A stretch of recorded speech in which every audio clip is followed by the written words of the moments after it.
Assalamualaikum warahmatullahi wabarakatuh. Perkenalkan, nama saya Daisy Sukma Melati dengan 3 digit NIM terakhir 029 dari Prodi S1 Sistem Informasi 2023A. Pada kesempatan kali ini, saya akan menjelaskan proposal saya yang berjudul Keefektifan AI dalam Metode Belajar e-learning bagi Mahasiswa Sistem Informasi. Latar belakang dari penelitian ini sendiri yaitu perkembangan teknologi yang sangat luar biasa pada era ini telah mempengaruhi semua sektor kehidupan. Tidak diragukan lagi, segala kegiatan saat ini telah memanfaatkan kecanggihan dari teknologi. Perkembangan teknologi yang begitu pesat menciptakan munculnya hal-hal baru yang sebelumnya tidak ada. Dengan salah satunya lahirnya teknologi kecerdasan buatan yaitu Artificial Intelligence atau AI. Produk industri pada era 4.0 ini banyak digunakan di berbagai sektor industri, salah satunya di pendidikan. Teknologi AI yang muncul dalam dunia pendidikan merupakan sebuah solusi meningkatkan efisiensi dan efektivitas sebuah sistem pendidikan. Salah satunya dengan metode belajar e-learning yang saat ini telah banyak diterapkan di berbagai tingkat pendidikan seperti SD, SMP, SMA, maupun universitas. Selanjutnya, manfaat dari penelitian ini yang pertama adalah mengetahui apakah metode belajar yang diterapkan saat ini yaitu e-learning sudah cukup efektif serta memperjelas implementasi AI dengan benar. Yang kedua, mengetahui sudut pandang dari mahasiswa dalam pemanfaatan kecerdasan buatan, dan penulis ingin mengetahui apakah dengan kecanggihan teknologi saat ini mahasiswa mendapatkan kemudahan dalam implementasinya atau malah mendapatkan kesulitan. Dan yang terakhir, memberikan solusi tentang hal yang harus dikembangkan dalam manfaatan teknologi dari sudut pandang mahasiswa. Manfaat penelitian ini sendiri yang pertama secara teoritis, yaitu diharapkan dapat mengukur keefektifan sistem pembelajaran yang saat ini digunakan yaitu e-learning dan menjadi acuan apabila hasilnya kurang efektif, maka sistem pendidikan e-learning ini harus terus ditingkatkan guna memperbaiki sistem pendidikan. Yang kedua, ada manfaat praktis.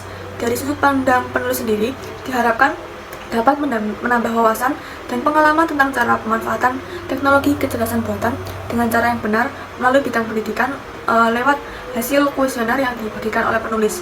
Sedangkan bagi mahasiswa sendiri, manfaatnya diharapkan dapat mengimplementasikan teknologi dengan semestinya guna mendukung prestasi akademik individual mahasiswa.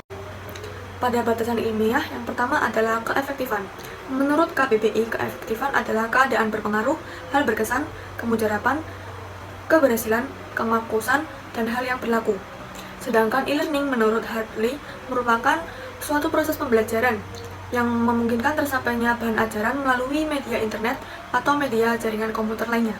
Sedangkan pembatasan pada arti mahasiswa sistem informasi dimaksudkan penulis sebagai tujuan atau target penelitian, yaitu adalah para mahasiswa pada program studi sistem informasi. Selanjutnya ada landasan teori. Pada awalnya komputer hanya digunakan mahasiswa seperti alat menghitung saja. Namun seiring dengan perkembangan zaman, komputer dapat melakukan lebih dari itu. Dengan didukung munculnya kecerdasan buatan atau Artificial Intelligence yaitu AI, komputer menjadi mesin pintar yang berpikir seperti layaknya manusia.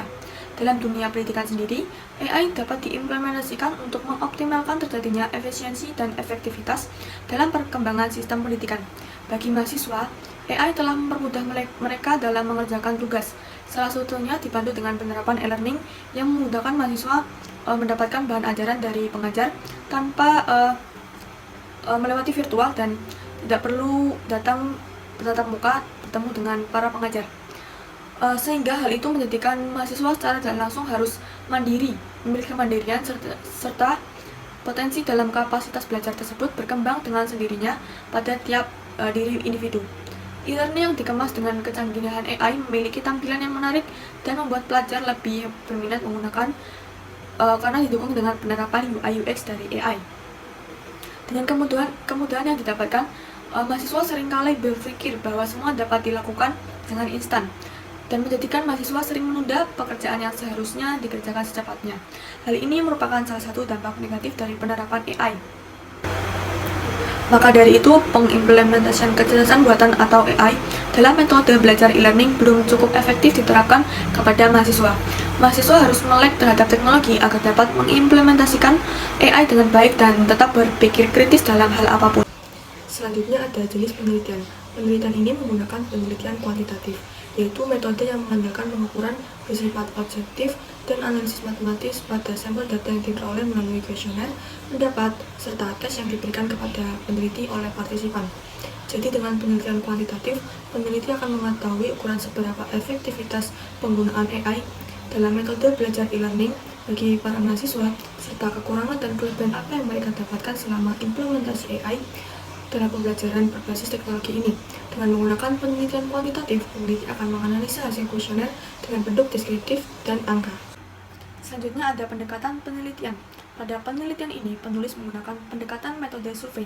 Metode survei mendapatkan data yang terjadi pada masa lampau maupun pada masa saat ini tentang keyakinan, pendapat, karakteristik, hubungan variabel, dan untuk menguji beberapa hipotesis.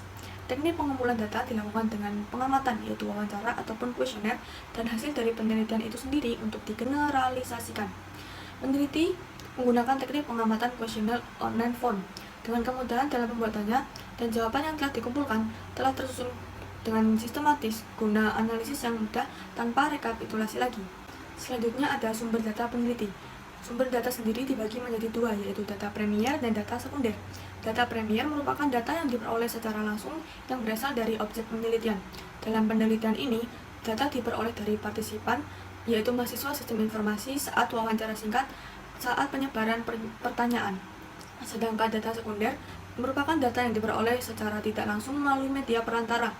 Dalam penelitian ini, data sekunder mengambil dari buku-buku, jurnal, artikel yang sesuai dengan kasus penelitian, serta dari hasil kuesioner online yang dibagikan peneliti kepada para partisipan, yaitu para mahasiswa pada program studi sistem informasi. Selanjutnya ada teknik pengumpulan data. Peneliti menggunakan metode survei dalam penelitian ini, yaitu dengan pengumpulan data kuantitatif yang dilakukan dengan menanyakan suatu pertanyaan kepada partisipan. Survei dapat dilakukan melalui wawancara, kuesioner, ataupun survei online. Metode ini dilakukan dengan pertanyaan melalui kuesioner online yang disebarkan para peneliti kepada para partisipan, yaitu mahasiswa sistem informasi. Teknik dengan kuesioner online memberikan kemudahan dalam pembuatannya dan jawaban yang dikumpulkan telah tersusun secara sistematis guna analisis yang mudah tanpa rekapitulasi lagi. Dan yang terakhir ada teknik analisis data. Analisis data merupakan serangkaian penelaahan, pengelompokan, sistematisasi, penafsiran, dan verifikasi data agar sebuah peneliti memiliki nilai sosial, akademis, dan nilai ilmiah.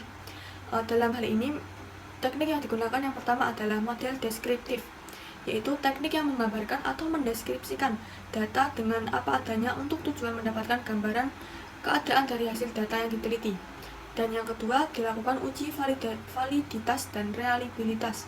Uji validitas mengacu pada seberapa besar kuesioner akurat untuk diukur, sedangkan uji reliabilitas mengacu pada sejauh mana suatu kuesioner secara konsisten memiliki hasil yang sama jika digunakan berulang kali.